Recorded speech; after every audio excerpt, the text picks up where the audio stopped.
तो हमारे को बैल करते हुए भी डर लगता है कि कहीं सामने वाला व्यक्ति जो है वो गुस्सा ही न कर जाए। और रिश्तेदार के घर में जब हम जाते हैं तो हम घंटी भी नहीं बजाते, सीधा अंदर चले जाते हैं।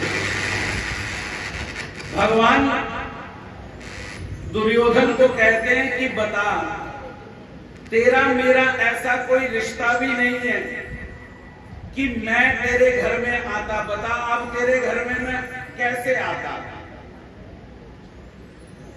दुर्योधन सोच में पड़ गया, कहता बात तो सच्ची कह रहे हैं। भगवान कहते दूसरा आदमी किसके घर में जाता है? भगवान कहते हैं रिश्तेदार को छोड़ करके दूसरा घर जो होता है आदमी के जाने का, वो होता है मित्र का घर। दोस्त के घर में आदमी जाता है। तो दुर्योधन, ना तो तेरा मेरा कोई रिश्ता, ना ही तेरे साथ कोई हमारी दोस्ती है, तो बता मैं तेरे घर में आता कैसे? और तीसरा आदमी किसके घर में जाता है? बोले जहां पर जो जाने वाला व्यक्ति है उसे ये मालूम हो कि फला फला आदमी के घर जा रहा हूं तो वो मेरी इज्जत करेगा, कम से कम मुझे आतिथ्य सत्कार तो करेगा। भगवान कहते अब सच बता, तेरे मन में ये भाव है? दुर्योधन के चारों खाने चित हो गए और दुर्योधन को भगवान कहते हैं कि दुर्योधन, इसीलिए हम समदर्शी हैं, हम सबको समान रूप से मानते हैं, लेकिन बात यह है कि जो हमारा बन जाता है उसके साथ हमारा विशेष प्रेम हो जाता है। तो इसलिए इस लीला चरित्र प्रसंग में ऐसा एक प्रसंग आता है कि एक बार भगवान श्री चक्रधर महाराज जिस समय पैठन प्रदेश में थे तो भगवान एक मंदिर में गए। वहां पर उस मंदिर में एक पुजारी जो है वो आरती गा रहा है। मैं भी जब आया तो आरती चल रही थी। तो आरती चलते चलते आरती की समाप्ति में बोला जाता है, क्या श्लोक बोले जाते हैं कि त्वमेव माता च पिता त्वमेव बंधो च सखा त्वमेव विद्या द्रविणं त्वमेव सर्वं मम देव देव। ये श्लोक बोला जाता है। तो उसी तरह से उस मंदिर में भी भगवान जिस समय पहुंचे तो आरती चल रही थी। आरती के बाद वो पुजारी गाता है कि त्वमेव माता च पिता त्वमेव बंधु च सखा त्वमेव। ये श्लोक जब बोल रहा था तो साथ में बाईसा माता जी हैं। बाईसा कहती है, महाराज देखो ये जीव बेचारा आपको सब कुछ अपना मान बैठा है, तो महाराज आपका तो जीवोद्धार करने का व्यसन है, तो प्रभु इसे भी प्रेम ही दे दो, इसे भी प्रेम दे दो। भगवान श्री चक्रधर महाराज मुस्कुराने लगे और भगवान बाईसा को कहते हैं कि बाईसा, ये जो पुजारी है ना, ये पुजारी जो है, ये जो श्लोक बोल रहा है ये गले से बोल रहा है। ये गले से बोल रहा है, ये हृदय से नहीं बोल रहा। और जब गले से नीचे उतर जावे, हृदय में आ जावे, तो भगवान कहते हैं हमें फिर बताने की जरूरत नहीं है कि इसे प्रेम देना चाहिए या इसे ज्ञान देना चाहिए, उसे हम अवश्य प्रेम देते हैं। हम भी, हमारी परिस्थिति भी ऐसी है, हम भी श्लोक बोल बोल के हमारे को रट गए। ओ वसुदेव सुतम देवम कंस चाणूर मर्दनम के बाद आना था देवकी परमानंदम कृष्णम वंदे जगतगुरुम, और बीच में ही आ गया वंदे श्री चक्रधरम विभुम। आज जा आरती है और श्लोक आगे पीछे हो गए। क्यों? क्योंकि हम गले से बोल रहे थे, हम हृदय से नहीं बोल रहे थे। मैं बचपन में हम इधर उधर मंदिर सारी जगह जाते थे, एक आरती बहुत मशहूर है, सारी जगह बोली जाती है, जय जगदीश हरे। तो उसमें वो एक आता है कि तन मन धन सब कुछ है तेरा, स्वामी सब कुछ है तेरा, तेरा तुझको अर्पण क्या लागे मेरा, जय जगदीश हरे।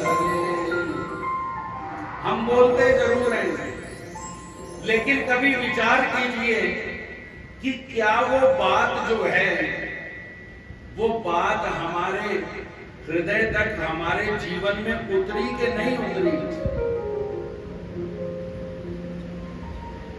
अगर हमारे जीवन में उतर गई तो याद रखिए भगवान हमसे दूर नहीं है। पहले दिन ही बताया था, जिस समय दायंबा भगवान को कहता है महाराज आप हमें छोड़ करके जा रहे हैं, प्रभु कैसे जिएंगे? भगवान दायंबा को कहते हैं दायंबा जैसे पीठ अपनी किसी ने नहीं देखी होती, उसी तरह अब तक हम तुम्हारे सामने थे और अब के बाद हम तुम्हारे पीछे खड़े रहेंगे। जब तुम हमारे को बुलाओगे तब हम तुम्हारे सामने प्रत्यक्ष हो जाएंगे। और शास्त्र ने कहा कि ये तो रही बात बुलाने की, भगवान बुलाने पर सन्मुख होंगे, लेकिन जहां पर धर्म वार्ता चल रही हो, जहां पर परमात्मा की लीलाओं का गुणगान चल रहा हो, वहां पर भी परमात्मा श्री चक्रधर महाराज का अवस्थान होता है, परमात्मा वहां पर विराजित होते हैं। क्यों? क्योंकि भगवान जो है, जैसे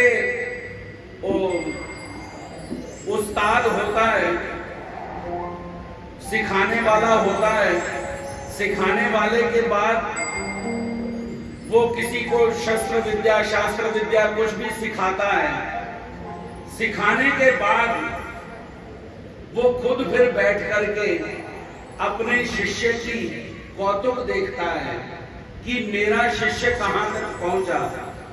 उसी तरह से परमात्मा जब इस जीव को बोध देते हैं, तो बोध देने के बाद भगवान फिर सन्मुख बैठ करके स्वयं अपने द्वारा दिया गया जो ज्ञान है, वो ज्ञान स्वयं सुनते हैं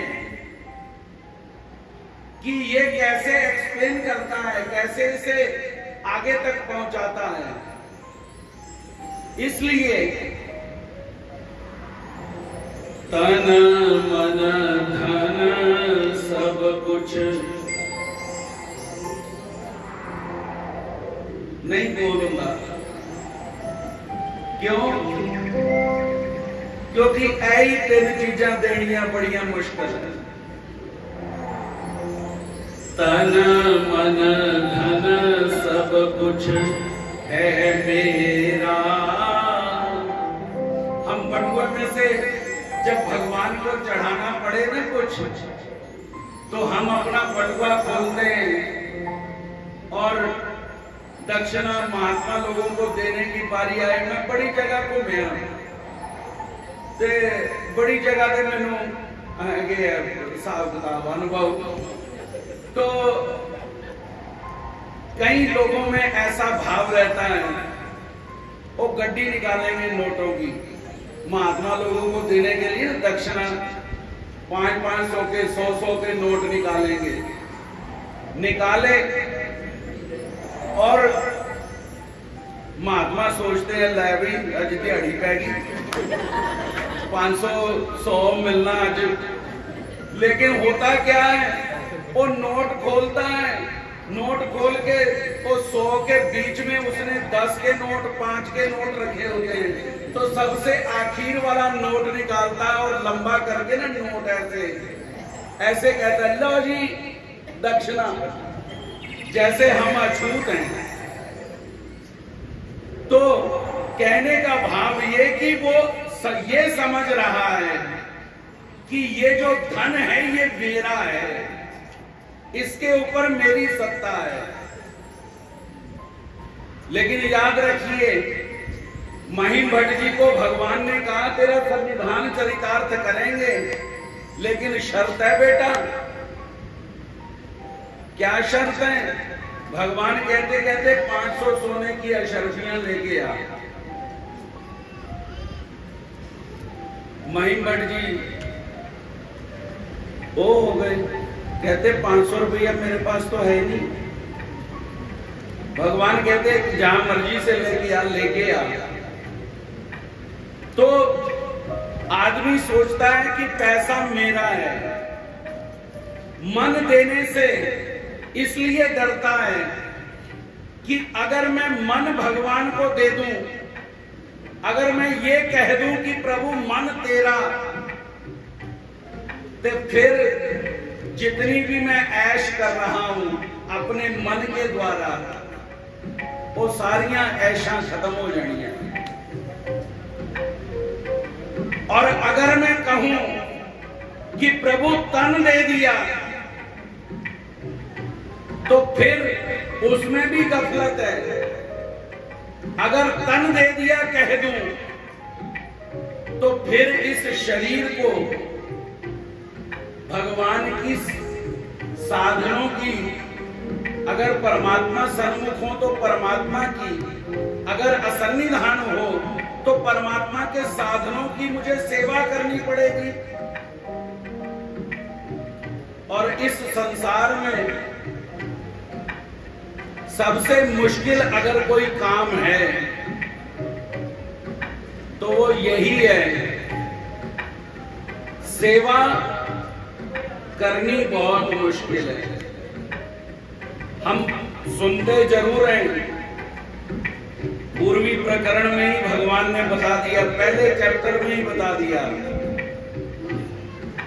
कि मुक्ति का साधन दास्य हो सकता है। दास्य से परमात्मा की मुक्ति मिलती है। लेकिन सच बताओ, वो सुनने के बाद हम कितने लोग हैं जो सेवा दास्य करने के लिए प्रवृत्त हुए? नहीं। किसी भी मंदिर में चले जाओ, सभी मंदिर वाले महात्मा लोग जितने भी हैं बेचारे परेशान ही हैं। वो कहते कहते प्रोग्राम तो होता है जी, ठीक है, सारी बात ठीक है, लेकिन दरियां बिछानी हो बिछायत, उस समय भी कोई नहीं होता, महात्मा ही बेचारे दरियां बिछाते हैं। और जब उठाने का नंबर आवे तो भी बेचारे महात्मा ही होंगे, सारे वो दरिया दे बह के अपना आप और प्रोग्राम खत्म, लंगर खाया सभी ने, बर्तन वहीं पे छोड़ छाड़ के सभी चले जाते हैं। तो सेवादास से जो है वो कहां हमारे जीवन में आया, और अगर सेवादास से ही नहीं आया तो सेवादास से होता क्या है? मैंने पहले बताया कि परमात्मा हमारे भीतर की कुरीतियों को नष्ट करने के लिए आते हैं। तो सेवादास से करने से होता क्या है? आपको मालूम है कि सेवादास से करने से हमारा कौन सा अवगुण खत्म करते हैं परमात्मा? कौन सा अवगुण खत्म करते हैं? सोचो। सेवादास से करने से हमारा कौन सा अवगुण खत्म होगा?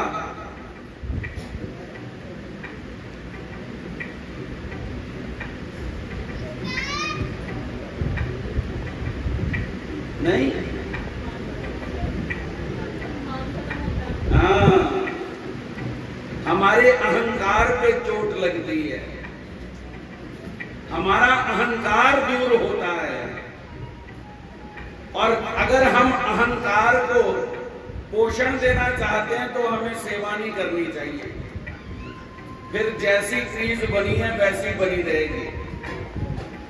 और अगर हम सेवादास से करेंगे तो फिर ये सभी चीजें तन देने के लिए इसलिए डरता है, इसलिए भगवान को ये तीनों चीजें देता नहीं। लेकिन लीला चरित्र सुनने से होता क्या है?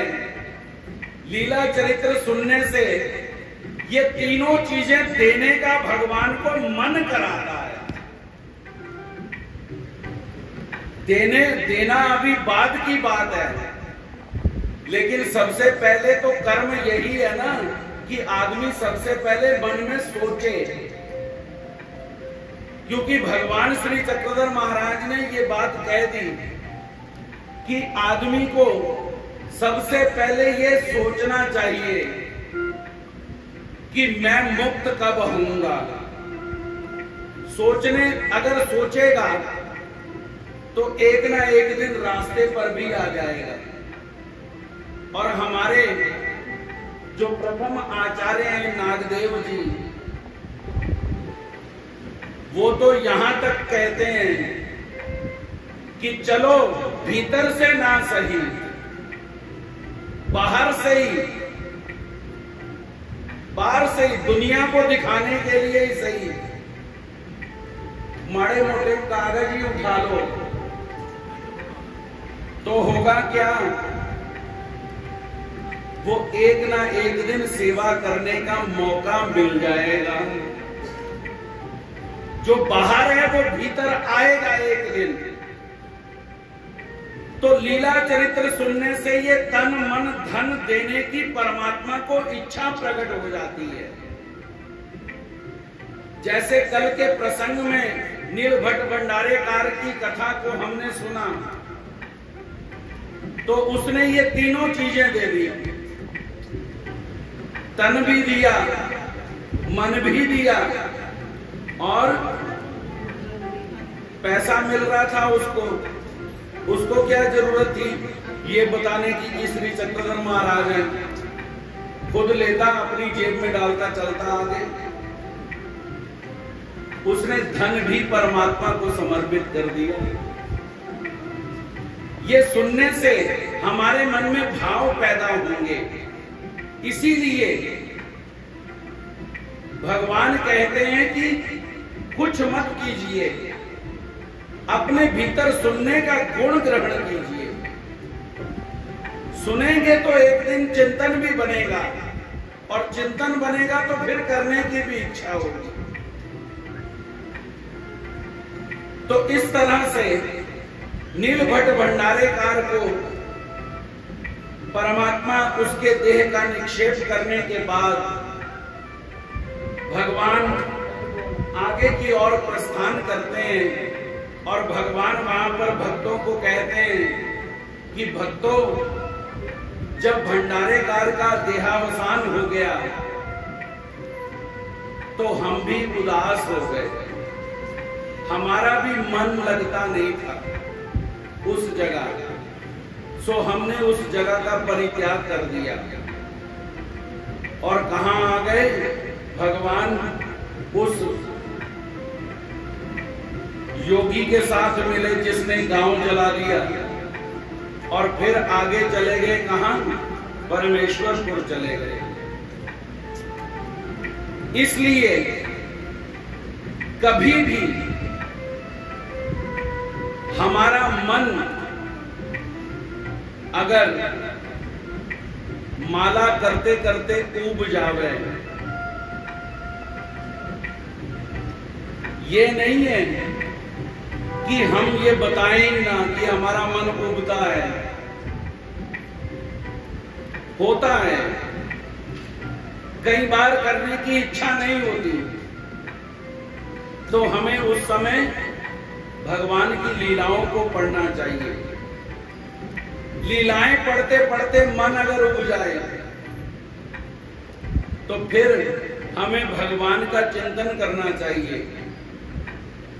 और अगर सबसे मन उदास हो जावे तो फिर हमें नजदीकी मंदिर या तीर्थ स्थान पर जाकर के हमें शांति मिलेगी। इसीलिए भगवान जब उदास हुए तो कहां पहुंचे? परमेश्वरपुर, और परमेश्वरपुर जाकर के परमात्मा प्रसन्न हो गए। ऐसे करते हुए प्रभु अब नांदेड़ क्षेत्र में हैं। वहां पर एक दिन क्या हुआ कि भगवान भिक्षा मांगने के लिए गए। भगवान के कमर पर एक वस्त्र है और एक सर पर वस्त्र है। हाथों में ही प्रभु भिक्षा लेते हैं और भिक्षा लेकर के नदी के तट पर भगवान भोजन करते हैं।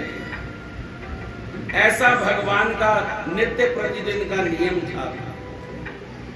तो एक दिन भगवान भिक्षा मांगने के लिए जब गए तो एक घर में भिक्षा मांगने जब गए तो उस घर का जो ब्राह्मण था वो ब्राह्मण ने भगवान को देखा। तो देख करके वो भगवान को कहने लगा, इस संसार में 3 तरह के लोग होते हैं। एक होते हैं अनुकूल, एक होते हैं प्रतिकूल, एक होते हैं उदास। जो अनुकूल होते हैं वो कहते हैं कि इसका भला हो जाए, अच्छा हो, वेल विशर होते हैं। कुछ लोग होते हैं वो जेड़े कहते खड्डा एक नहीं दो उतर, वो प्रतिकूल होते हैं। और एक होते हैं उदास, वो कहते हैं हमें क्या लेना देना, हमें क्या भाग है, अगर सामने वाला अमीर है तो हमें क्या, वो पैसे थोड़ी दे रहा है, छोड़ो, चिंता नहीं करनी। 3 तरह के लोग पाए जाते हैं इस दुनिया में, और 3 तरह के प्रत्येक आदमी की सेटिंग जो है वो 3 तरह के लोग उसके जीवन में आते हैं। तो भगवान के जीवन में भी 3 तरह के लोग आए हुए हैं। तो वो जो ब्राह्मण था, वो ब्राह्मण ने भगवान को देखा और देख करके भगवान को कहने लगा कि महात्मा जी हट्टे कट्टे दिखाई देते हो, जवान अवस्था है, भिक्षा मांग के अपना जीवन गुजारा कर रहे हो, काम क्यों नहीं करते? काम करो कुछ। भगवान उस ब्राह्मण को कहते हैं कि ब्राह्मण देवता, हम काम करने के लिए तो तैयार हैं, लेकिन कोई काम देने के लिए तैयार नहीं है हमें। वो ब्राह्मण कहता है, अच्छा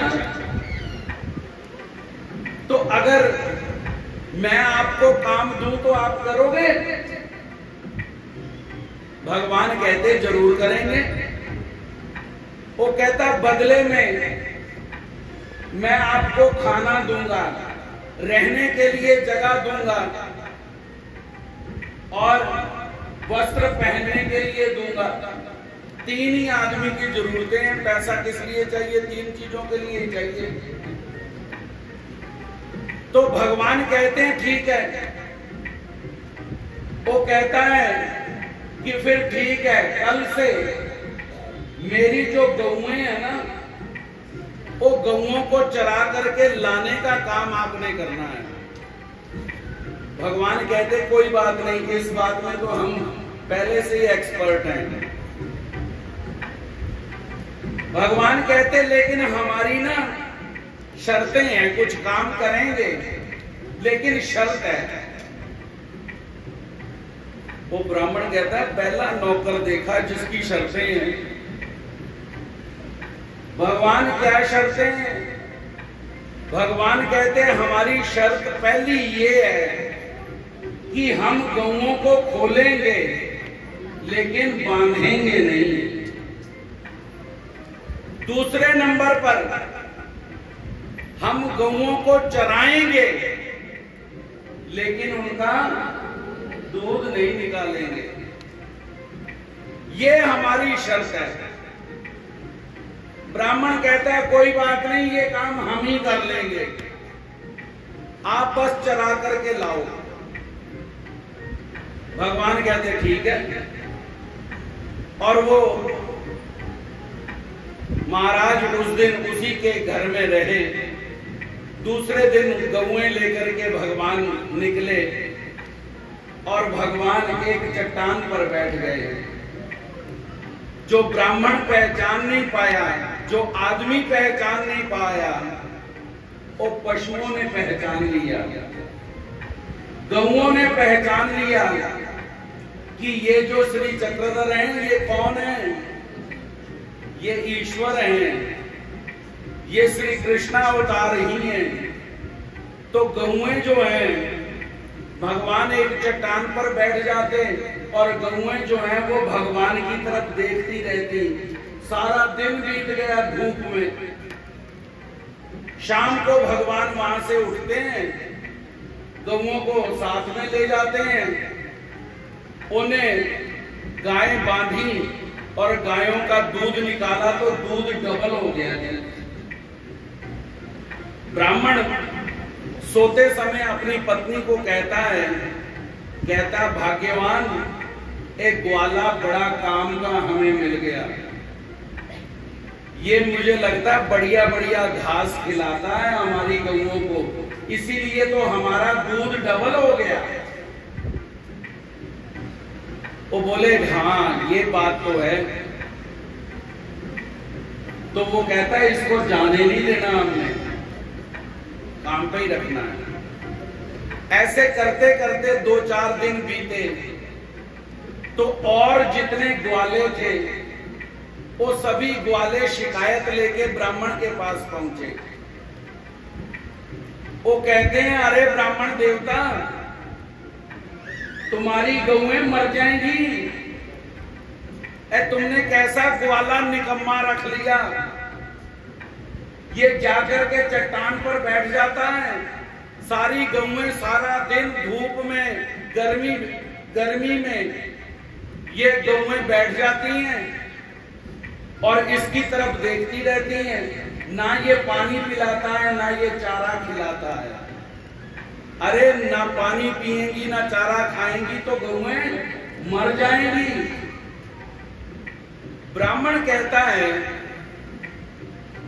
कि तुम्हारी बात मानूं कि मैं अपने अनुभव की बात मानूं। मेरे अनुभव में तो ये आ रहा है कि हमारा दूध डबल हो गया, लेकिन तुम कह रहे हो कि ये कुछ भी खिला पिला नहीं रहा। ये चक्कर क्या है? कहता है ये चक्कर मैं जाके खुद ही देखता हूं। सो आज भगवान जब घर से निकले तो वो भगवान के पीछे पीछे हो लिया। भगवान नित्य दिन प्रतिदिन की तरह भगवान जाकर के चट्टान पर बैठ गए। गौएं जो हैं वो भगवान को देख रही हैं। आधी दोपहर हो गई, वो ब्राह्मण देख रहा है ये सारा नजारा। तो वो ब्राह्मण जो था उसने जब ये बात देखी कि अरे गौएं तो पलक भी झपकती नहीं है, एक टक लगाए वो भगवान को देख रही हैं, न पूंछ हिलाती हैं, न आंखें झपकती हैं। अरे और ऐसी परिस्थिति में उस ब्राह्मण ने भगवान श्री चक्रधर महाराज को क्या देखा? श्री कृष्ण रूप में देखा और दोनों हाथ उसके जुड़ करके नतमस्तक हो गया। कहता ओहो मेरे से बड़ी भारी गलती हो गई,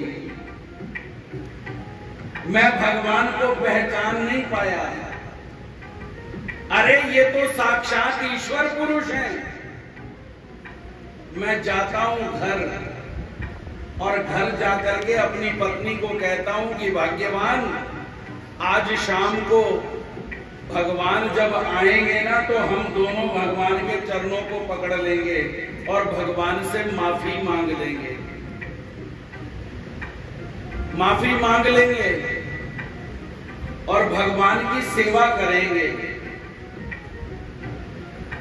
लेकिन हुआ क्या? आज शाम को भगवान ने गौओं को तो भेज दिया घर वापस, लेकिन भगवान दोबारा उसके घर में नहीं गए, बाहर से ही भगवान चले गए। इस लीला से हमें क्या शिक्षा मिलती है? वो ब्राह्मण माफी मांगना चाहता था, उसके मन में आया, लेकिन उसने टाइम आगे बढ़ा दिया। वो क्या कहता है? कहता है शाम को जब भगवान वापस आएंगे तब भगवान से माफी मांगेंगे।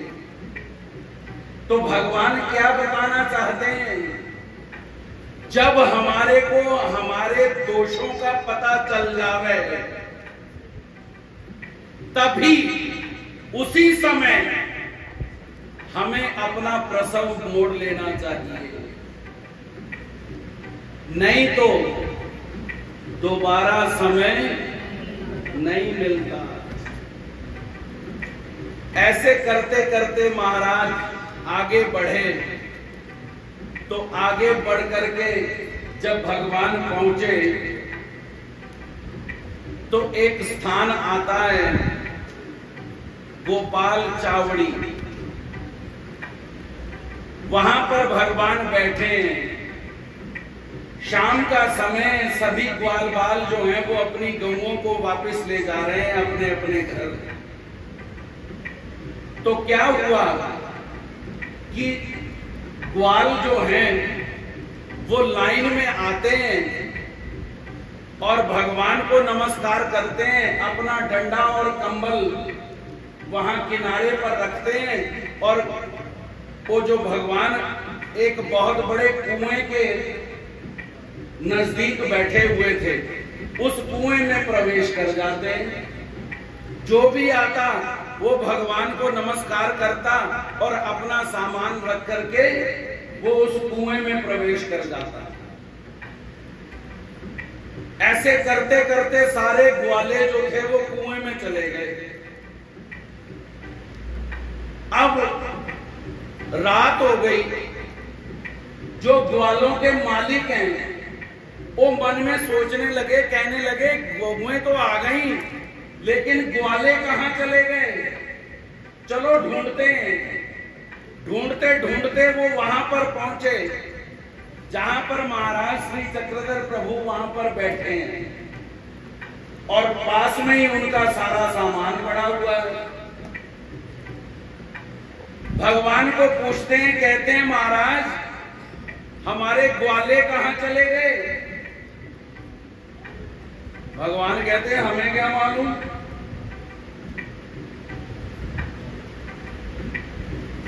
महाराज को हाथ जोड़ करके प्रार्थना करने लगे, कहने लगे महाराज कृपा कीजिए हमारे ग्वाले वापस मिल जावे।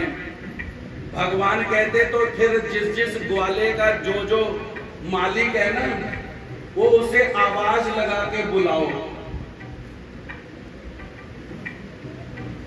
अब वो ग्वाले का मालिक आया, वो आवाज देता, हाँ भाई फला फला निकल बाहर, कहाँ है तू?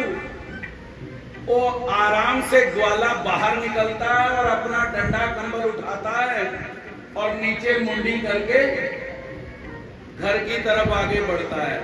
ऐसे करते करते सारे ग्वाले जो हैं वो उस कुएं से बाहर निकल गए और अपने अपने घर चले गए। ये बात भगवान ने लीला चरित्र में महदाइसा को बतलाई थी। तो भगवान को महदाइसा प्रश्न करने लगी कि महाराज वो जो ग्वाले थे, वो ग्वाले कुएं के भीतर चले गए, तो महाराज कहां चले गए थे? वो इतनी देर तक कहां रहे? भगवान श्री चक्रधर महाराज कहते हैं कि अरे ये जो ग्वाले हैं ना, ये ग्वाले कहां चले गए? भगवान कहते हैं ये ग्वाले चले गए माया के लोक में। उन्हें माया की स्थिति भगवान ने प्रदान कर दी, अवगला में बैठे थे वो। और उन ग्वालों को मालिक पूछते हैं जब कि तुम कहां चले गए थे, तो वो ग्वाले कहते हैं हम भीतर थे। अरे भीतर कहां थे? तो वो भगवान की तरफ इशारा करके कहते कि ये महाराज ना, इन महाराज के पास हम बैठे हुए थे। उन ग्वालों के जो मालिक थे उनको बड़ा आश्चर्य हुआ कि भगवान तो बाहर बैठे हैं, इसका मतलब भगवान अंदर भी थे और बाहर भी। इसका मतलब जो अंदर भी है बाहर भी है वो और कोई नहीं, वो तो ईश्वर पुरुष हो सकते हैं। तो ऐसे ईश्वर की प्रतीति उन ग्वालों के मालिकों को और ग्वालों को हुई। महाराज ने थोड़ी देर के लिए उन ग्वालों को सबसे ऊंचा पद, बोलने में जितना आसान है ना अवगला, उतना ही मुश्किल है माया के लोक को पाना। कैसे मुश्किल है? आपको थोड़ी सी बात बता के समझाता हूं, आपको पता चल जाए। बताने की वैसे जरूरत नहीं है, लेकिन बताना चाहिए ताकि सारी बात आपको समझ आ जाए कि भैया माया को पाना कितना मुश्किल है। कलयुग का धर्म जो है ब्रह्म विद्या में बतलाया भगवान ने युग धर्म, और युगों के धर्मों को बतलाते हुए भगवान ने कलयुग का धर्म बतलाया। कलयुग का धर्म क्या है? तीर्थ क्षेत्र व्रत और दान करना, ये कलयुग का धर्म है। और जो इसको सही तरीके से तीर्थ क्षेत्र व्रत दान करता है तो उसे तीसरे नंबर की देवता जो है वो प्राप्त होती है। और वो कौन है? वो गंधर्व देवताएं हैं। अंतराल की देवताओं को वो प्राप्त होता है। लेकिन साथ में ही भगवान को कहना पड़ा कि जो उत्तम प्रकार से ये चारों धर्म का पालन करता है उसे ही अंतराल मिलता है, उसे ही गंधर्व देवता मिलते हैं। अगर थोड़ा सा ऊपर नीचे हो जाए तो फिर गंधर्व देवता नहीं मिलती, फिर 2 नंबर की देवता मिलती है, अष्टोदेव योनि। और अगर 2 नंबर भी ना आए और भाव नीचे हो गया तो फिर कौन मिलता है? कर्म भूमि में उसे कर्म भूमि की देवता के फल मिलते हैं। ये 3 प्रकार बतलाए। तो नागदेव जी ने पूछा कि महाराज सतोगुणी क्रिया घड़े, हर एक आदमी चाहता है कि मेरी क्रिया जो है वो सतोगुणी होनी चाहिए, चाहता है कि नहीं? चाहता है ना। तो भगवान वहां पर महाराज ने बताया, पाक क्रिया पाठ बतलाया। तो भगवान ने कहा लो फिर सुनो, अगर सात्विक क्रिया करनी हो तो सबसे पहले जिन महात्मा जी को बुलाया वो सतोगुणी होने चाहिए। दूसरे नंबर पर जो बुलाने वाला है वो भी सतोगुणी होना चाहिए। तीसरे नंबर पर जिस टाइम आपने दंडौत डाली, जिस टाइम आपने बुलाया, वो टाइम भी सतोगुणी होना चाहिए। चौथा नंबर, उनको जो खिलाने के लिए जो अनाज है वो जहां से पैदा हुआ, जिस खेत से, वो खेत भी सतोगुणी होना चाहिए। और जिस समय वो खेत तो सतोगुणी होना ही चाहिए, लेकिन किसान ने जिस समय उसमें बीज बोया वो बीज भी सतोगुणी होना चाहिए। और केवल बीज ही सतोगुणी नहीं, जगह भी सतोगुणी, बीज भी सतोगुणी और टाइम भी सतोगुणी होना चाहिए। नागदेव जी कहते महाराज बस, भगवान कहते बस नहीं, अभी जिस समय खेत को काटा गया, काटने वाले मजदूर भी सात्विक होने चाहिए। और काटने वाले सात्विक तो हो ही हो, जब कट के फसल आड़ती के पास पहुंचे वो आड़ती भी सतोगुणी होना चाहिए। महाराज बस, महाराज कहते नहीं अभी कहां, अभी तो शुरू हुआ।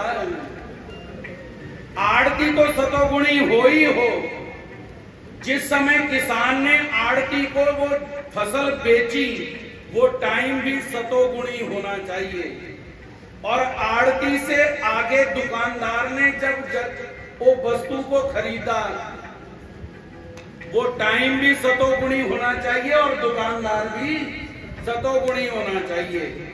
आगे चल करके दुकानदार से जब चीज को खरीदा तो खरीदने वाला भी सात्विक होना चाहिए, पैसा भी सात्विक होना चाहिए और समय भी सात्विक होना चाहिए। और तब वो चीज ला करके जब हम ला करके खिलाते हैं तो वो समय भी सात्विक होना चाहिए और खाने वाला भी सात्विक होना चाहिए। जब भगवान कहते इतनी चीजें एक गुण में मिलती हैं तब जाकर के आदमी को पूरी सतोगुणी क्रिया घड़ती है। नहीं तो अगर इसमें से एक भी आगे पीछे हो जाए तो भगवान कहते सतोगुणी नहीं, फिर रज सतोगुणी प्रधान और रज अनुसंगिक ऐसी क्रिया घड़ती है।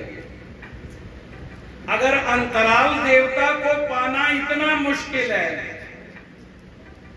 तो आप बताओ 3 नंबर की देवता को पाना इतना मुश्किल है तो 9 नंबर की देवता तक पहुंचते पहुंचते बताओ कितने क्या होना होगा।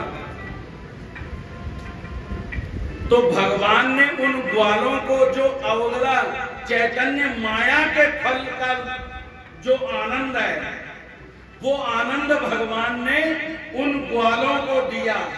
तो ये छोटा मोटा आनंद नहीं है, इतना बड़ा आनंद कि उस आनंद के परे बस परमानंदी शेष रह गया, बस भगवान ही शेष रह गए। बाकी जितने भी देवताएं हैं उन सभी देवताओं से बड़े लोक का सुख भगवान ने ग्वालों को दे दिया। आगे चल करके भगवान आगे पहुंचे तो जगह आती है गोप चौंडी। गोपाल चावड़ी अलग है, गोपाल चौंडी अलग है। तो वहां पर जिस समय भगवान पहुंचे तो ग्वाले जो है ना, वो ग्वाले खेल रहे थे खाना खा के। खाना खाने के बाद दोपहर का समय था, ग्वाले जो हैं वो खेल रहे हैं। महाराज वहां पहुंचे। जब महाराज वहां पहुंचे तो ग्वाले खेल रहे हैं। भगवान वहां पर कहते हैं कि चलो ग्वालो हमें भी खिलाओगे? वो कहते हैं आ जाओ महाराज, आप भी आओ खेलो। तो वो खेल गया था कि जिसकी बारी आ गई वो कनेड़ी चुक के एक जगह से लेके दूसरी जगह तक उसको उठा करके लेके जाएगा। ऐसे करते हुए खेल करते करते अब भगवान से कौन जीत सका है? भगवान तो जीते ही गए। सबकी बारी आई, सभी ग्वालों के ऊपर भगवान कनेड़ी चढ़े। जो भी ग्वाला भगवान को अपने कंधे पर चढ़ाता उस ग्वाले को स्थिति हो जाती, आनंद मिलने लगता, क्योंकि आनंद से आनंद स्पर्श हो रहा है। परमात्मा की श्री मूर्ति से जो आनंद मिल रहा है वो इतना आनंद मिल रहा था कि कोई भी ग्वाला जिसकी पीठ के ऊपर महाराज चढ़े उसका मन ही नहीं होता कि मैं भगवान को नीचे उतारूं। वो एक चक्कर नहीं 10 चक्कर लगाता, फिर भी उसका मन भरता नहीं। ऐसे करते करते सभी ग्वालों को भगवान ने स्थिति सुख दिया। और स्थिति सुख देने के बाद भगवान ने भोजन किया उन ग्वालों के साथ। और भोजन करने के उपरांत भगवान आगे की ओर प्रस्थान करते हैं। आगे चले गए भगवान राहेर की ओर। तो वो जो ग्वाले हैं ना, बैठे बैठे आपस में बातचीत कर रहे हैं। वो कहते हैं यार, ये जो भगवान आए थे हमारे बीच में, इनको जब मैं कनेड़ी चढ़ाता था ना, पीठ पे चढ़ाता था, तो मेरे को आनंद बड़ा आता था। नहीं तो आदमी जिसको पीठ पे चढ़ाया, जिसने पीठ पे चढ़ाया उसको तो तकलीफ होती है, लेकिन वो कहता तकलीफ नहीं, मेरे को तो आनंद होता था। अब सारे ही ग्वाले ये बात कह रहे हैं। इतने में एक महात्मा जी वहां से गुजर रहे थे। वो महात्मा जी के कान में पड़ा आनंद शब्द। वो महात्मा जी कहते ये अनपढ़ बंदे, ग्वाले, अंगूठा छाप, ये आनंद की बातें क्या जानते हैं? आनंद की बातें तो विद्वान जानते हैं। वो महात्मा जी आकर के उन ग्वालों को पूछते हैं, हाँ भाई कौन से आनंद की बात करते हो? तो वो सारे ग्वाले कहने लगे, कहते हैं महात्मा जी अभी अभी हमारे बीच में से ईश्वर पुरुष होकर के गए हैं। वो जिनकी पीठ पर चढ़ते उसको आनंद मिलता, तो वो महात्मा जो है, वो महात्मा जी जैसे जैसे महाराज की लीला को सुनते हैं वो, तो सुनने मात्र से उनको आनंद मिलने लगा। आखिर में वो महात्मा जी ग्वालों को कहते हैं, तो फिर ऐसा जो आनंद देने वाले भगवान थे वो मुझे बताओ कहां चले गए, क्योंकि सारी दुनिया तो आनंद को ही तो खोज रही है। बताओ कौन है जो आनंद नहीं चाहता? कौन है? एक बंदा हाथ खड़ा करो जो नहीं चाहता मुझे आनंद नहीं चाहिए। सारी दुनिया तो आनंद चाहती है, बस फर्क इतना है कि वो चीजों से आनंद ढूंढ रही है। वो समझ रही है शायद पैसे से आनंद मिलता है, वो सोच रही है शायद एसी से आनंद मिलता है, शायद कूलर से आनंद मिलता है, शायद बढ़िया कपड़े पहनने से आनंद मिलता है, शायद लोगों को मिलने से आनंद मिलता है। लेकिन वो ये नहीं जानती कि इनसे सुख मिल सकता है लेकिन आनंद नहीं मिल सकता। ये चीजें सुख दे सकती हैं लेकिन आनंद नहीं दे सकती। अगर आनंद चाहिए तो हमें आनंद के पास ही जाना होगा, और वो आनंद जो है वो कौन है? वो परमात्मा है। उस परमात्मा के पास ही जाना होगा अगर हम आनंद चाहते हैं। इसलिए मेरे स्वामी से जिसका संबंध है उसको हरदम आनंद ही आनंद है। मेरे स्वामी से जिसका संबंध है उसको हरदम आनंद ही आनंद। बंसी वाले से जिसका संबंध है उसको हरदम आनंद ही आनंद है। बंसी वाले से जिसका संबंध है उसको हरदम आनंद ही आनंद है। जिसकी वाणी में कोयलों सी चहक है, जिसकी वाणी में कोयलों निंदा चुगली ना जिसको सुहाए, निंदा चुगली ना जिसको, निंदा चुगली ना जिसको सुहाए उसको हरदम आनंद ही आनंद है। बंसी वाले से जिसका संबंध है उसको हरदम आनंद ही आनंद है। मेरे प्यारे से जिसका संबंध है उसको हरदम आनंद ही आनंद है। बंसी वाले से जिसका संबंध है उसको हरदम आनंद ही आनंद है। इस प्रकार से भगवान ने वो महात्मा जी कहते हैं, फिर मुझे बताओ ऐसा आनंद देने वाले जो भगवान है वो कहां चले गए? वो ग्वाले कहते हैं हमें ये तो नहीं मालूम कहां गए, लेकिन इसी रास्ते से गए हैं। वो रास्ता बता दिया महात्मा जी को। वो सन्यासी फिर भगवान की खोज में निकलता है। बहुत दूर जब आगे गया 6-7 किलोमीटर, तो 6-7 किलोमीटर आगे जाकर के उसे भगवान मिल ही गए।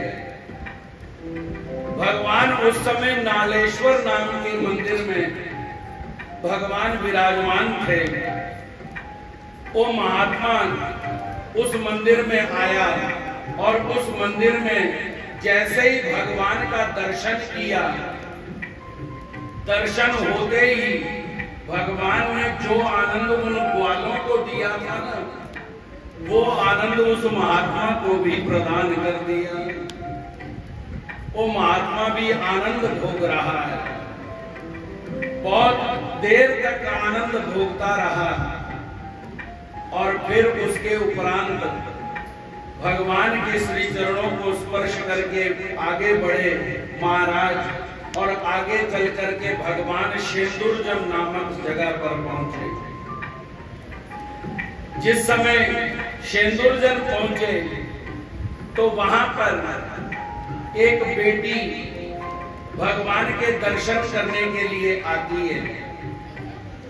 सो दर्शन करने के लिए जब आई तो भगवान ने उसे भी स्थिति सुख आनंद प्रदान कर दिया। और ऐसी बात बतलाते हैं, चरित्रकार कहते हैं कि शेंदुरजन में भगवान कितनी देर रुके। कुछ लोगों का मत है कि भगवान 12 वर्ष तक वहीं पर रहे और कुछ लोगों का मत है कि 12 वर्ष के बाद भगवान फिर दोबारा वहां पर आए। लेकिन हम यही समझें कि 12 वर्ष तक भगवान उसी क्षेत्र में रहे। तो वो जो बेटी थी, वो जो आनंद भगवान ने उसको दिया था ना, वो 1-2 दिन, 1 महीना या 6 महीने का नहीं, 12 साल तक वो आनंद भोगती रही। 12 साल समाधि में ही रही, ना कुछ खाती है ना कुछ पीती है। घर वाले परेशान हैं, एक ही स्थिति में बस आनंद भोग रही है। 12 साल बाद जाके उसकी समाधि खुली और जैसे ही समाधि खुली तो वो तो ऐसे तड़पने लगी जैसे मछली तड़पती है। वो कहती है, अरे श्री चक्रधर महाराज कहां चले गए, उन्हें बुलाओ। और अपने भाई को कहती है, भाई सही भाई होने का तभी तुझे फायदा होगा अगर श्री चक्रधर महाराज को मुझे वापस ला दे तो। अभी अभी तो भगवान मेरे साथ थे, अभी अभी तो भगवान मेरे पास थे, भगवान को मेरे पास वापस ला दो, तभी मैं जीवित रहूंगी, नहीं तो मेरी मौत हो जाएगी। भाई जो है वो बहन के साथ बड़ा प्यार करता था, छोटी बहन थी। तो भाई जो है वो निकला घर से बाहर, वो कहता है, बता तो सही श्री चक्रधर महाराज कैसे हैं।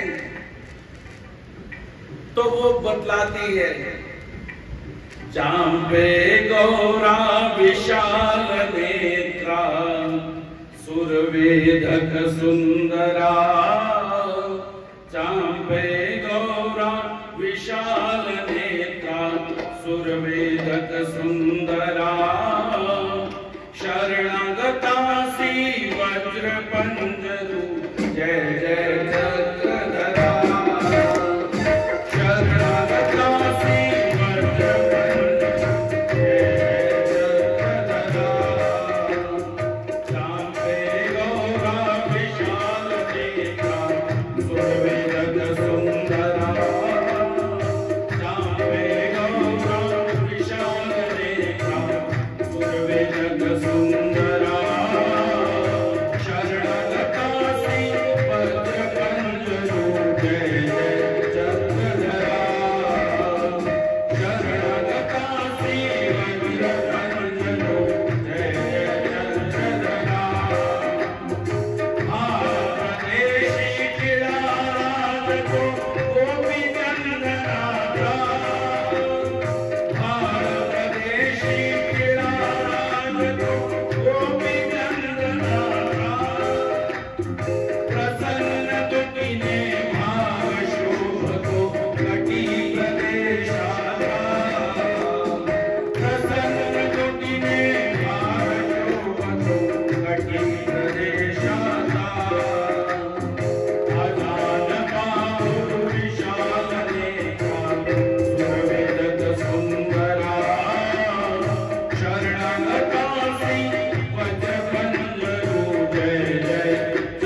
वो इतने सुंदर हैं कि उनके जैसा सुंदर इस दुनिया में कोई नहीं है। भगवान के बड़े बड़े नेत्र हैं, बड़े बड़े कान हैं, और भगवान के जो हाथ हैं वो हाथ भगवान के गुड़गे तक जाते हैं, गोडे तक जाते हैं, इतने लंबे बाजू हैं। और भगवान की जो श्री मूर्ति है वो 26 और 27 बरस के दिखाई देते हैं। इतने सुंदर, इतना गौरवर्ण कि उनके जैसा इस दुनिया में कोई और नहीं है। बतलाया उस बहन ने, भाई निकला भगवान की खोज में, और थोड़ी दूर आगे गया तो भगवान उसे मिल गए। भगवान को प्रार्थना करने लगा, महाराज मेरी बहन जो है वो परेशान हो रही है आपके बिना। महाराज आपने क्या कर दिया उसे? अभी अभी वो उठी 12 साल के बाद, और आपको कहती है जब तक आप नहीं आएंगे तब तक मुझे चैन नहीं मिलेगा। महाराज चलिए। और भगवान श्री चक्रधर महाराज कहते हैं हमें जाने की इच्छा हो गई तो हम उसके घर पहुंचे। जैसे ही उसने भगवान को देखा तो भगवान को क्षमा लिंगन देती है, भगवान को गले लगा लेती है, और भगवान उसे वही आनंद फिर से दोबारा प्रदान कर देते हैं। और 12 साल तक वो फिर आनंद को भोगने के लिए तैयार हो गई, फिर समाधि में चली गई। और भगवान वो जो भाई है वो भाई कहता महाराज ये ऐसी फोनवटी तो बेचारी हमारे को तो नहीं अच्छी लगती, समाधि में बैठी न खाती न पीती, कुछ नहीं करती। भगवान कहते नहीं नहीं, अब की बारी अगर आप इसे भोजन करने के लिए कहोगे तो ये भोजन भी कर लिया करेगी, अगर पानी पिलाओगे तो पानी भी पी लेगी। ऐसी भगवान ने स्थिति शेंदुर जन में उस बेटी को प्रदान करी। और 12 वर्ष बीतने के बाद भगवान फिर आगे बढ़े तो आगे चल करके जगह आई लोनार नामक तीर्थ, लोनार नामक जगह आई। तो वहां पर मधु दैत्य नाम के असुर को विष्णु जी ने मारा है। वहां पर गौमुख बना हुआ है, गोमुख से गंगा निकली, इसीलिए कहा कि विष्णु जी के चरणों से निकलती है गंगा।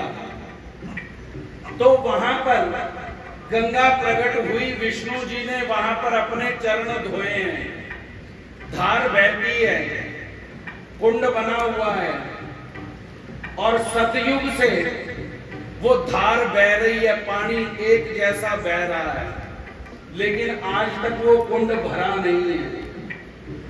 वो पानी कहां से आता है और कहां को जाता है, वैज्ञानिक भी परेशान है, लेकिन किसी को आज तक ना तो पानी के आने का पता है न जाने का पता है। ऐसी जगह भगवान पहुंचे और वहां पर भगवान निवास करने लगे। उस धार के ऊपर भगवान गए और भगवान ने भी अपने श्री चरण जो हैं वो वहां पर धोए हुए हैं। ऐसे करते करते जब दिन बीते तो महाराष्ट्र का राजा जिसका नाम है कान्हदेव, वो राजा तीर्थ करने के लिए लोनार पहुंचा। लोनार में जब पहुंचा तो राजा अपने मन में सोचता है, कहता है कि मेरी बढ़ोतरी, मेरी जय जयकार तो तभी होगी जब मैं दान करूंगा, तो तभी पता चलेगा भी हाँ भाई वे फलाना आदमी है जो दानवीर है। तो राजा पुजारी को पूछता है, कहता है कोई बताओ महात्मा, कोई सिद्ध साधक जिसको मैं पैसे पुसे चढ़ाऊं, जरा धन चढ़ाऊं। वो पुजारी जो है राजा को कहता है, राजन इस समय यहां पर श्री चक्रधर नाम के जो महापुरुष हैं वो आए हुए हैं। क्या बताऊं वो कितने सुंदर हैं। अरे अगर उनके दर्शन हो जाए तो आदमी धन्य हो जाता है।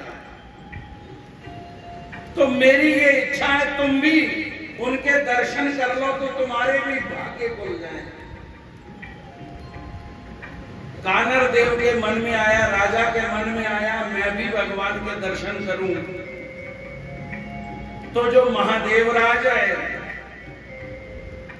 जो राजकुमार है, राजा का बेटा है, वो राजा का बेटा उस समय बहुत छोटा था, 4-5 बरस का था। गोदी में उठा के राजा लेकर के आया।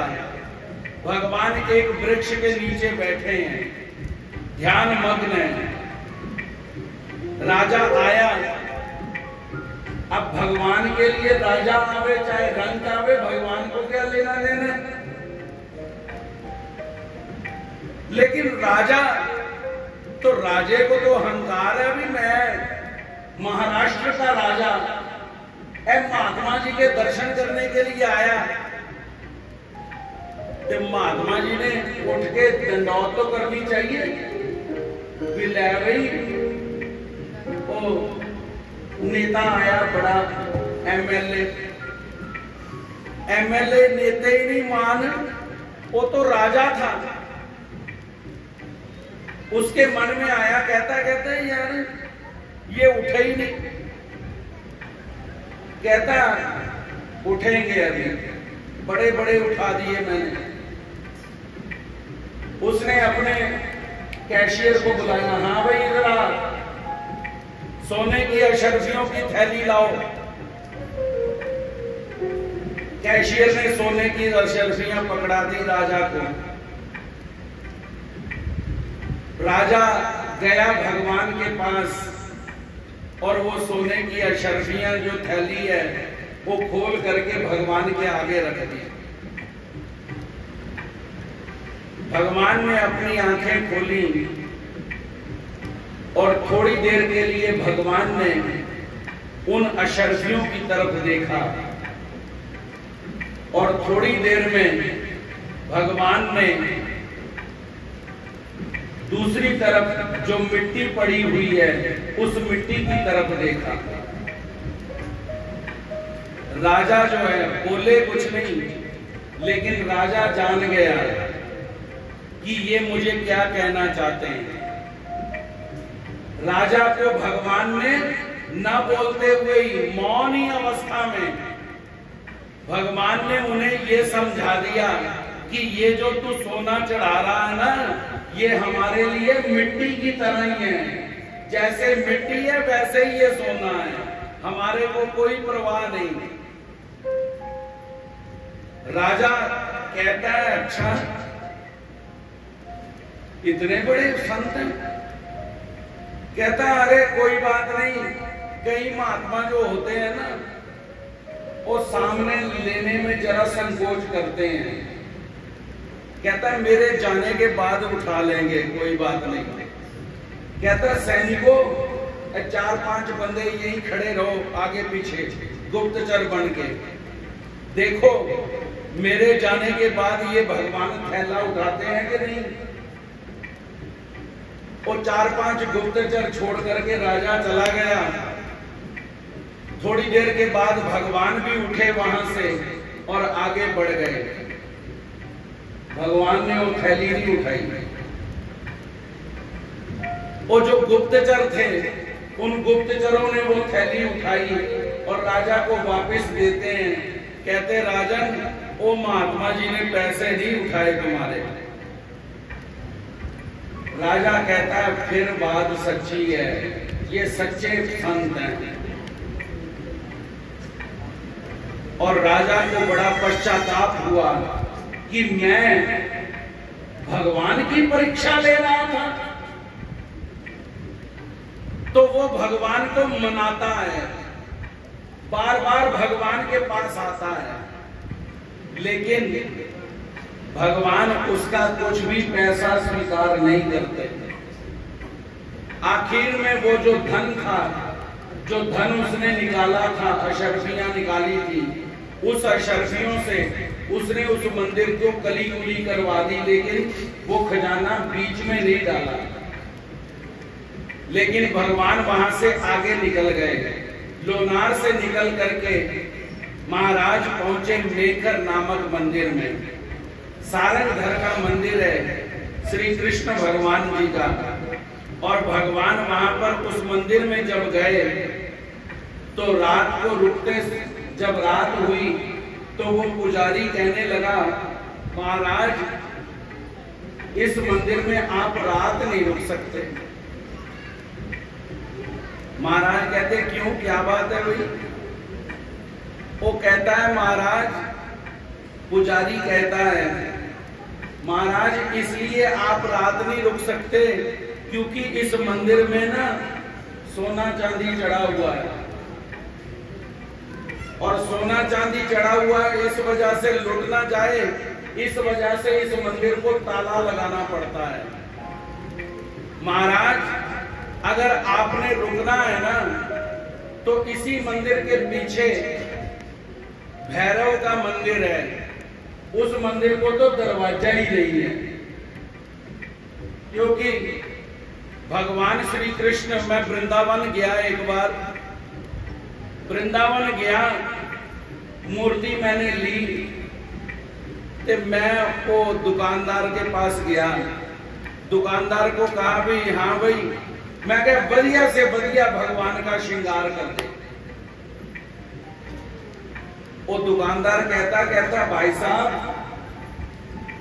कहता श्रृंगार तो कर दूंगा, लेकिन आप ये बताओ कि आपने श्रृंगार कितने का करवाना है। मैं कहा कितने का थोड़ी यार, बढ़िया से बढ़िया कर दे।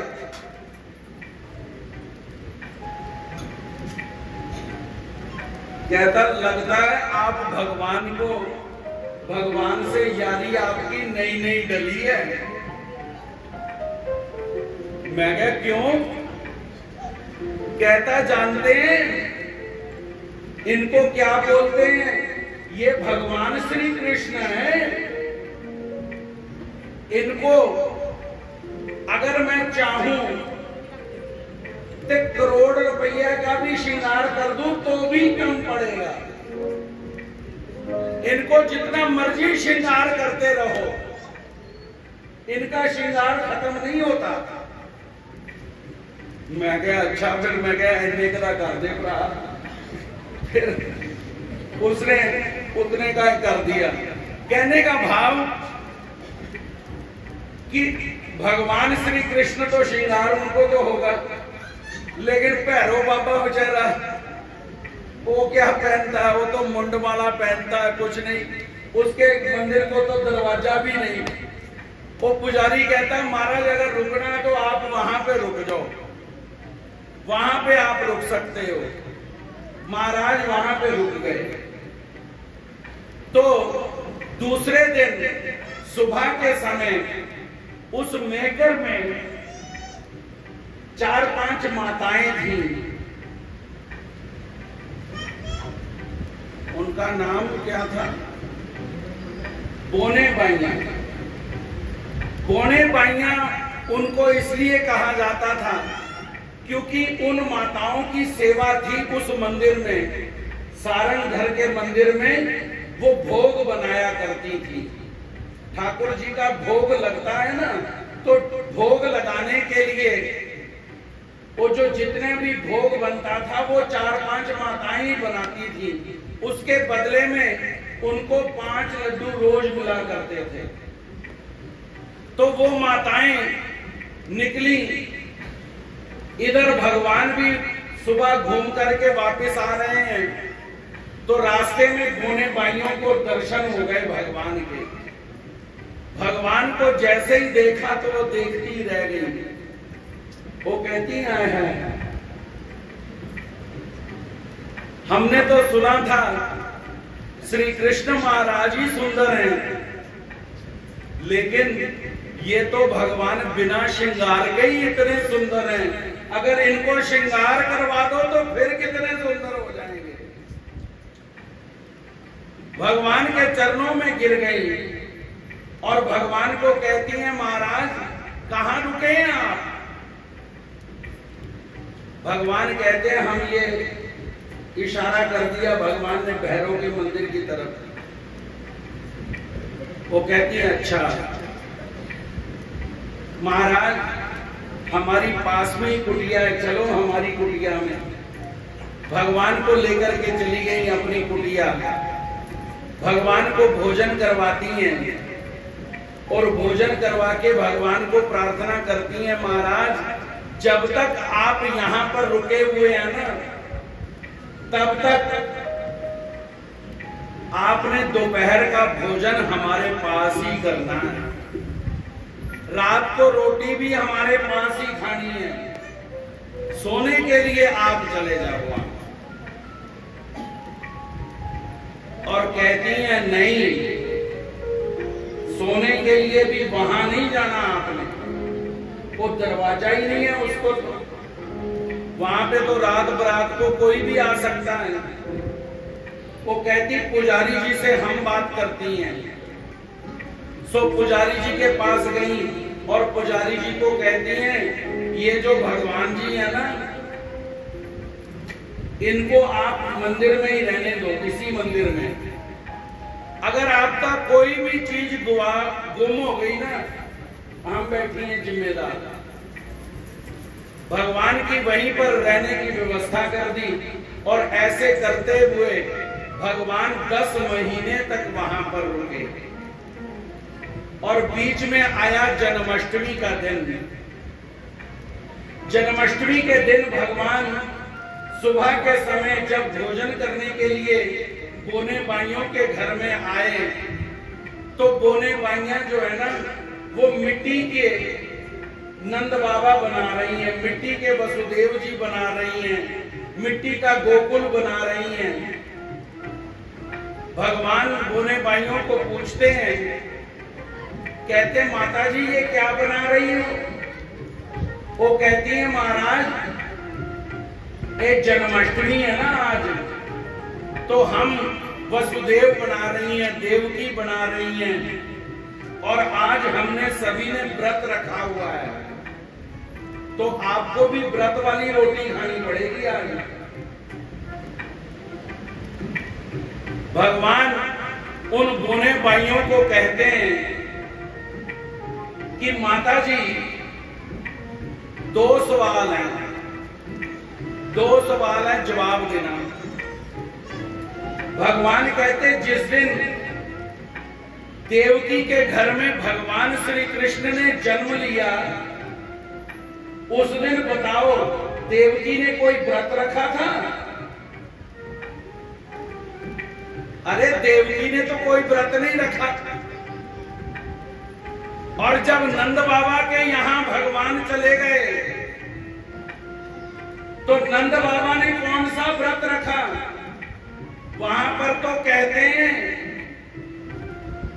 कि आज बर्फी सी ब्रज नारी बनी, और गुजिया से गोबर सब गरम मसाला, जायो जशोदा जलेबी सी रानी ने,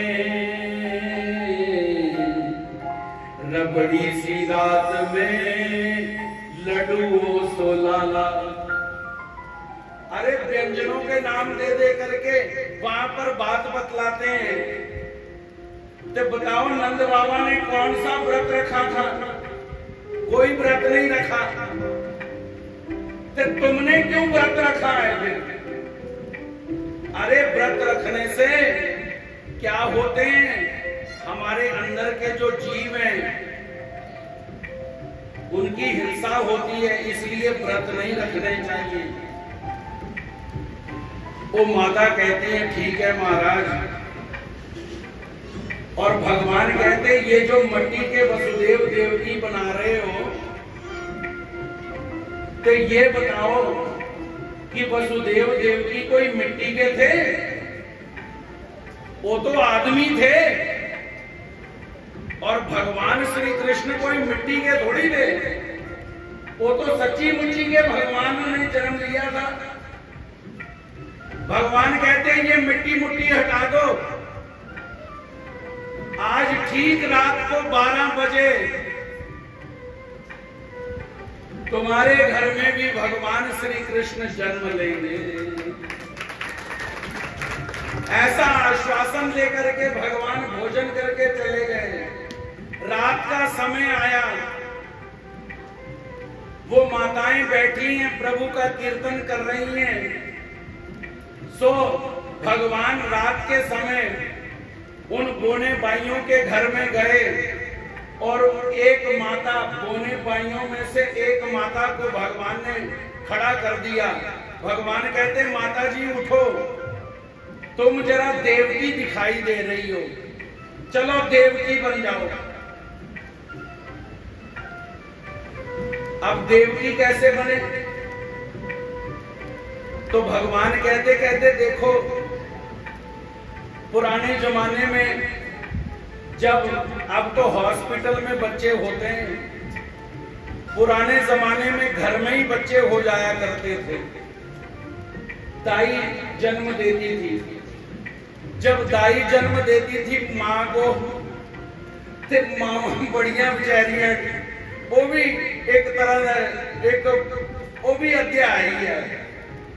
कहते जनानियां दे बड़े चरित्र होंगे।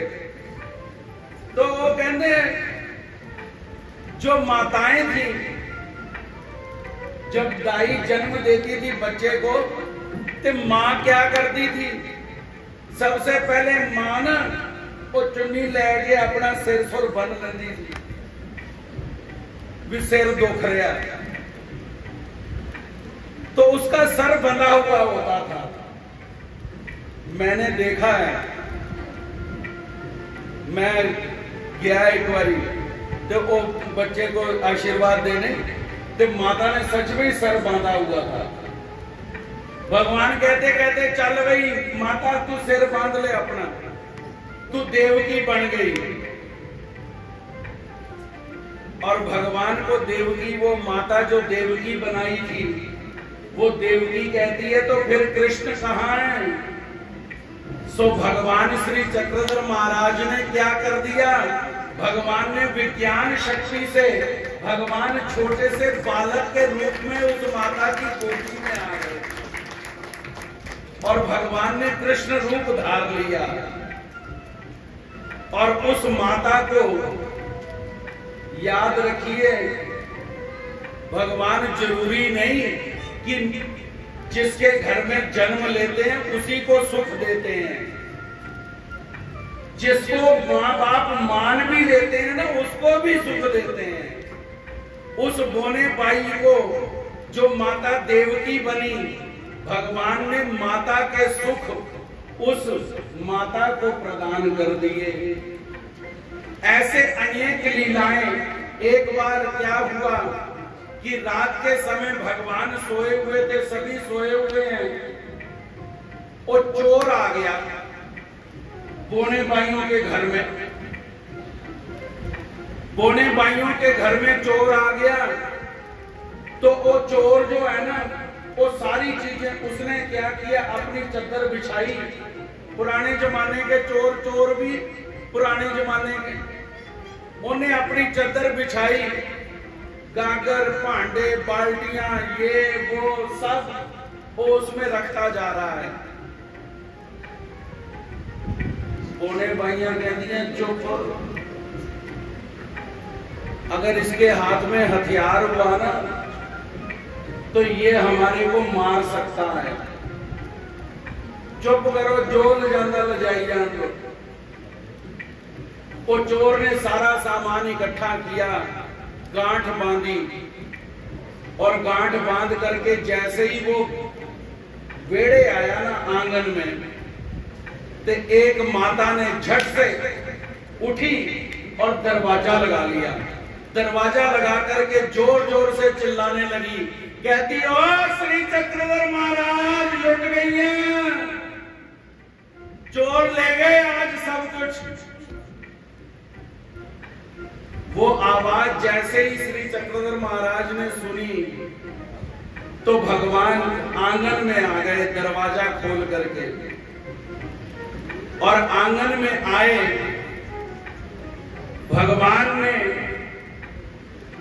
क्या किया, भगवान ने विश्व रूप धारण कर लिया, अपनी श्री मूर्ति जो है वो बड़ी करनी शुरू कर दी। अब जैसे ही भगवान ने विश्व रूप धारण किया, वो चोर, वो तो चोर ही है, उन्हें देखा, अरे बंदा 20-25 फुट का 30 फुट का हो ही जाता, ये बंदा तो नहीं, ये तो भूत है, चलो भागो यहां से। वो सारा कुछ सामान समून छोड़ छाड़ के झट से उसने दीवार फांदी और भाग गया। भगवान फिर सामान्य हो गए, पोने भाइयों को कहते हैं, माताओं दरवाजा खोलो। भगवान ने दरवाजा खुलवाया, पोने भाइयां बाहर आई, वो कहती हैं महाराज लुट गई। भगवान कहते हैं नहीं, बच गए, बचा लिया हमने। ए देखो, भगवान ने वो गांठ खोली जो उसने पोटली बांधी थी। भगवान कहते ये बाल्टी बर्तन बर्तन तुम्हारे ही है, देखो तो सारा सामान जैसे का वैसा ही था। भगवान कहते अच्छा, सारा सामान तो मिल गया तुम्हारा, चादर गिरी है। वो कहती महाराज ये तो चोर की होगी। भगवान कहते तो फिर लुट गया कौन? वो चोर ही बेचारा लूटा गया। वो चोर चद्दर छोड़ के भी भाग गया।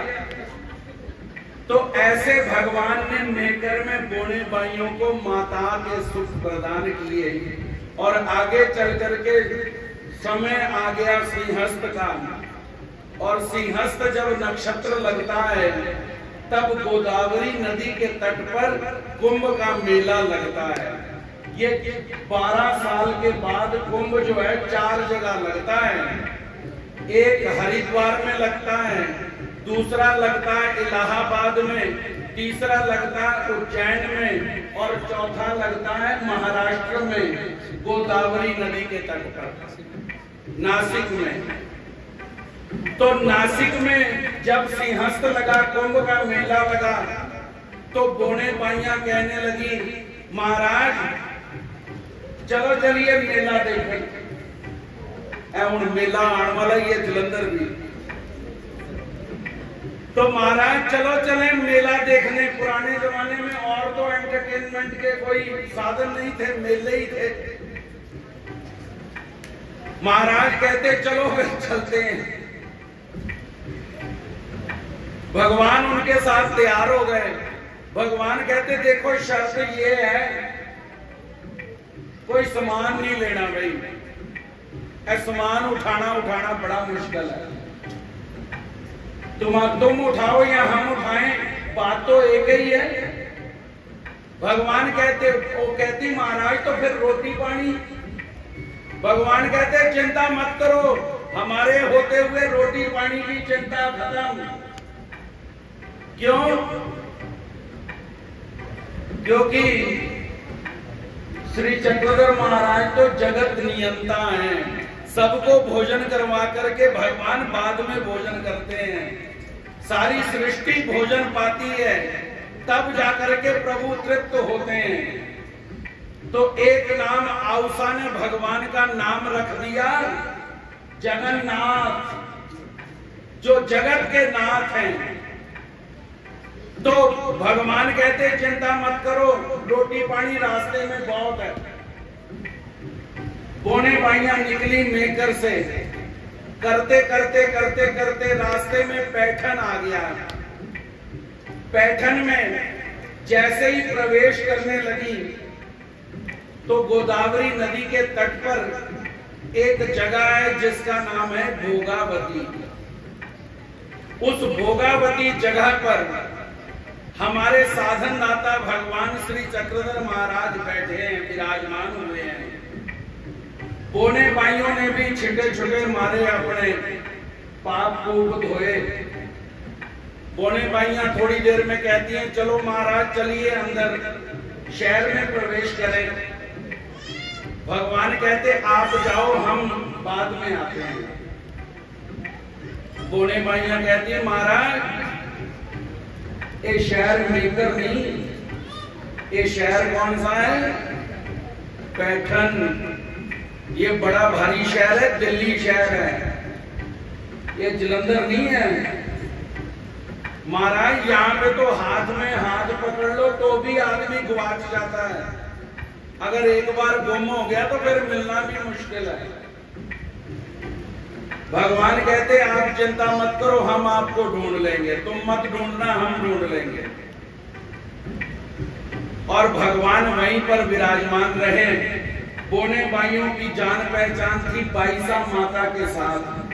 बाईसा माता जो दूधाधारी जड़े होंगे ना, दूधाधारी केवल दूध की चीजें लेते हैं, सफेद चीजों को ही खाने वाले, वो जो संप्रदाय था उस संप्रदाय की वो बहुत बड़ी महानता पाई थी। बोने भाइयों की पहचान उसके साथ थी। तो बोने भाइयां कहती हैं अब इतनी दूर आई हैं, चलो मिलती जाती हैं। बोने भाइयां चली गई बाईसा माता के घर, और इधर भगवान भोगावती स्थान पर बैठ करके भगवान श्री चक्रधर महाराज ने वहां पर सर्वप्रथम मुंडन किया है। जो महात्मा का वेश है वो भगवान ने आज धारण किया। भगवान ने मुंडन स्वीकार किया, और मुंडन करने के बाद भगवान जब विराजमान हुए तो चारों ही अवतार, श्री कृष्ण अवतार, श्री दत्तात्रेय अवतार, श्री चक्रपाणी और श्री गोविंद प्रभु अवतार, ये चारों ही अवतार वहां पर प्रकट हुए हैं। और चारों ही अवतारों ने प्रकट होकर के श्री चक्रधर महाराज को बीड़ा प्रदान किया। भगवान को कहा ये महाराज बीड़ा स्वीकार करो। कैसा बीड़ा? कि जीवों का उद्धार करने का बीड़ा आज आप यहाँ पर स्वीकार कीजिए। यहाँ पर ही भगवान ने जीवोद्धार करने का व्यसन जो है वो स्वीकार किया है।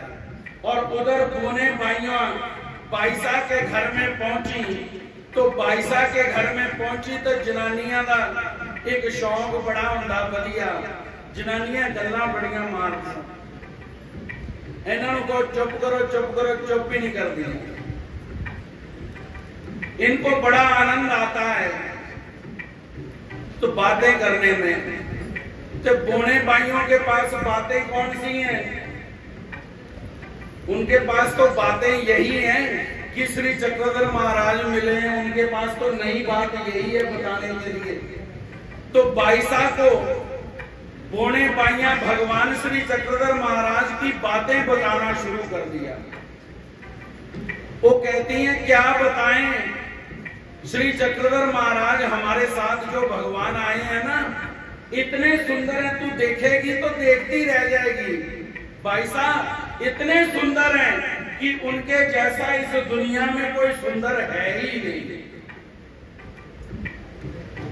अरे अगर उनके सामर्थ्य की बात बताएं तो सामर्थ्य ऐसा कि जन्माष्टमी के दिन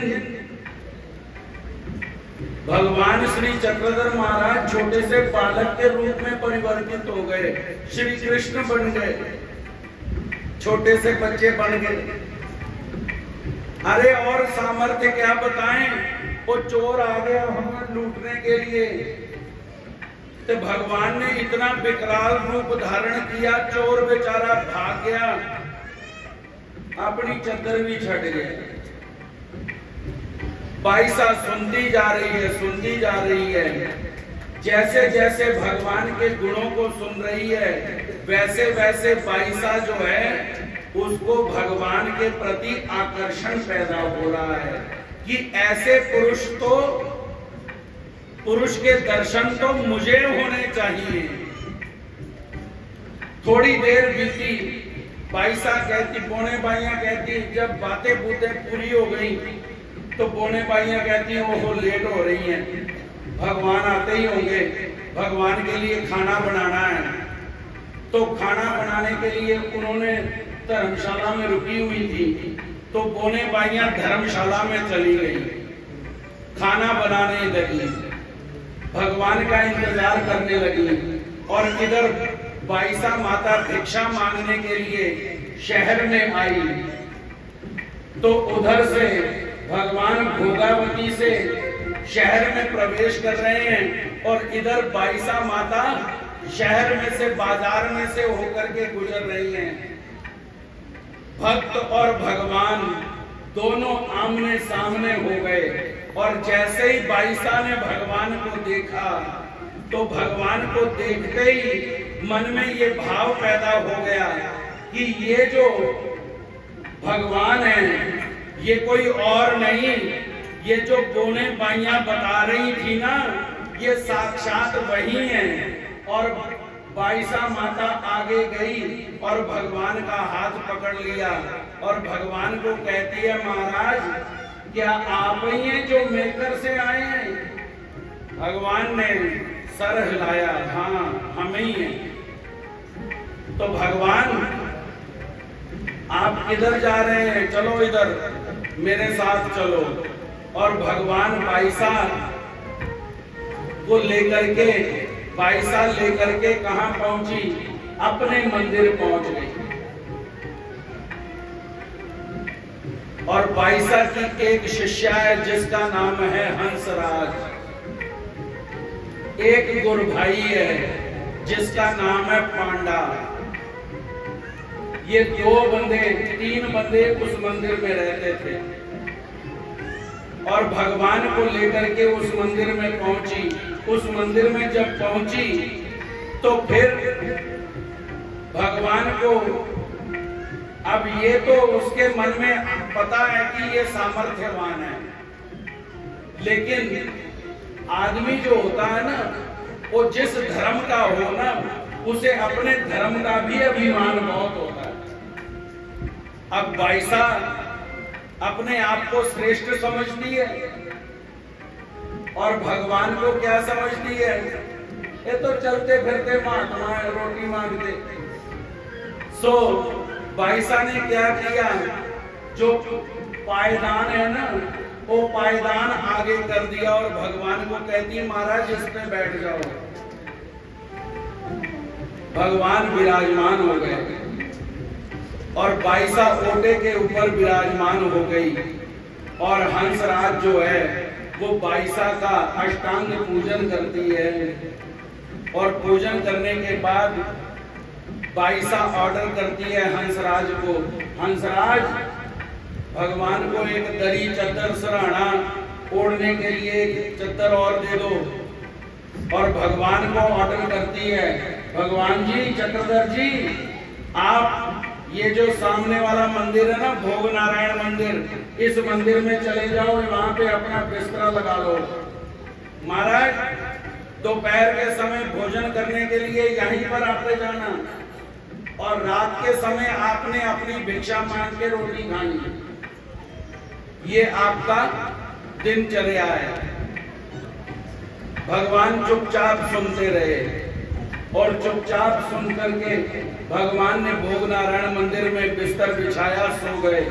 दूसरे दिन प्रातः काल वो जो बोने बाइयां हैं, वो बेचारी सारी रात भगवान को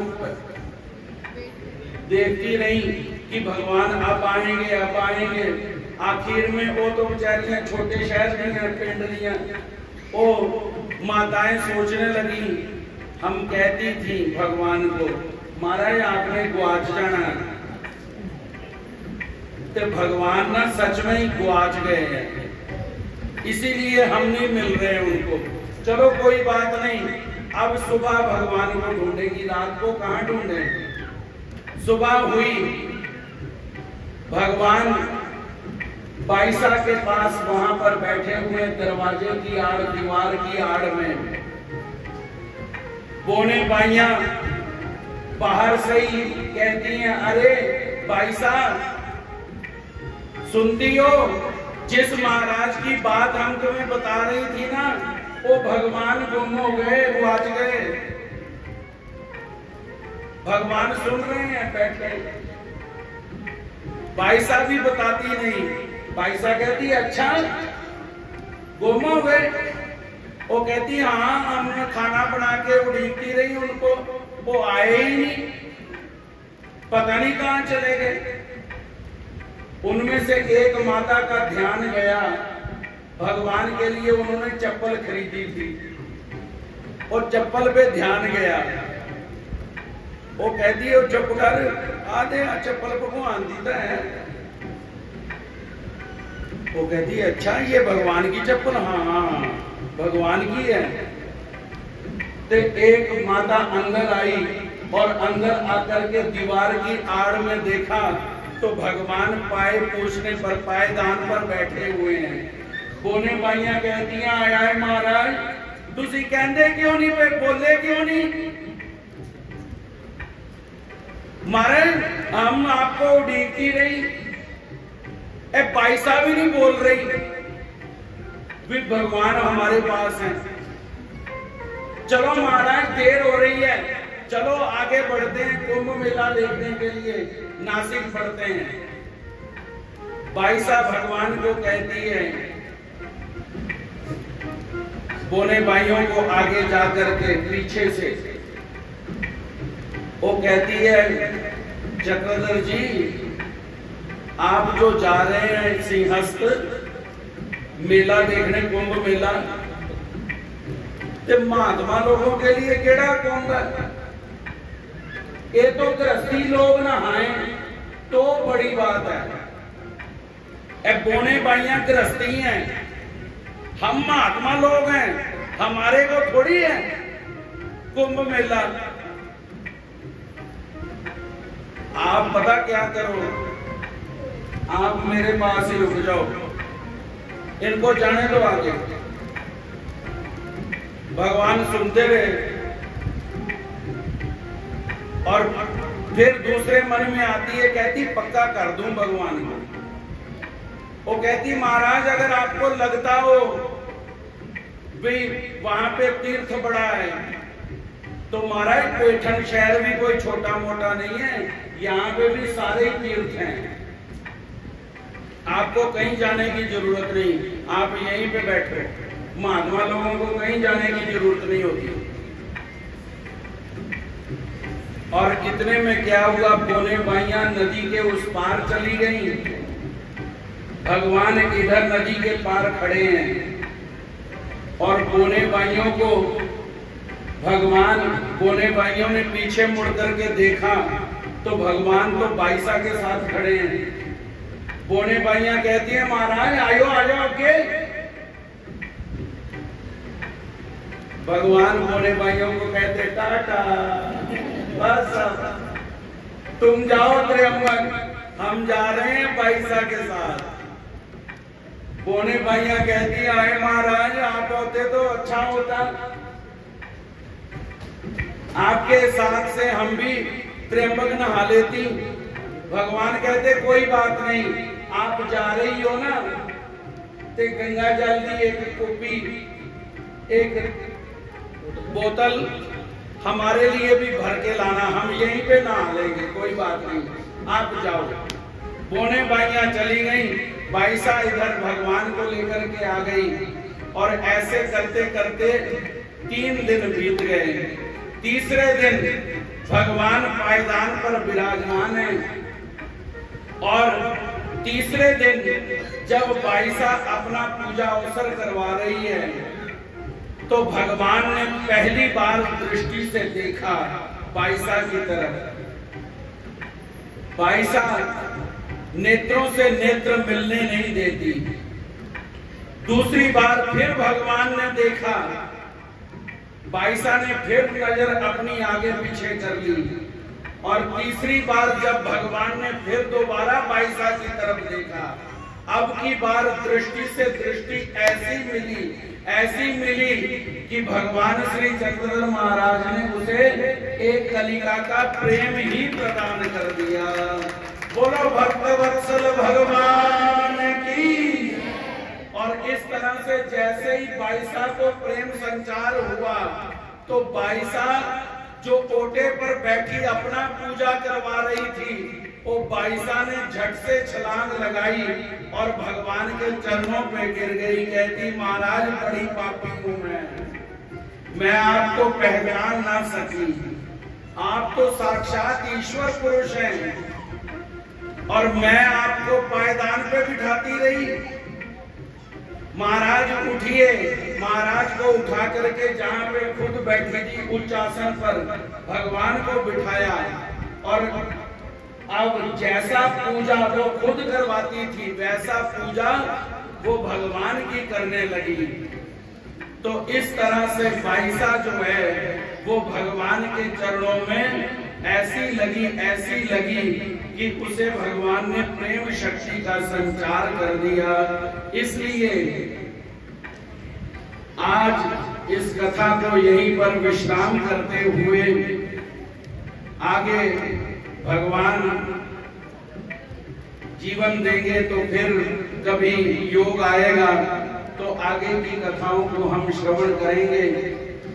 तो यही कहते हुए ओ जान भी किसे कम दी नहीं, जेड़ी शाम तो ना कुर्बान होवे। ओ जान किसे भी कम दी नहीं, जेड़ी शाम तो ना कुर्बान होवे। ओ बड़े नसीबा वाला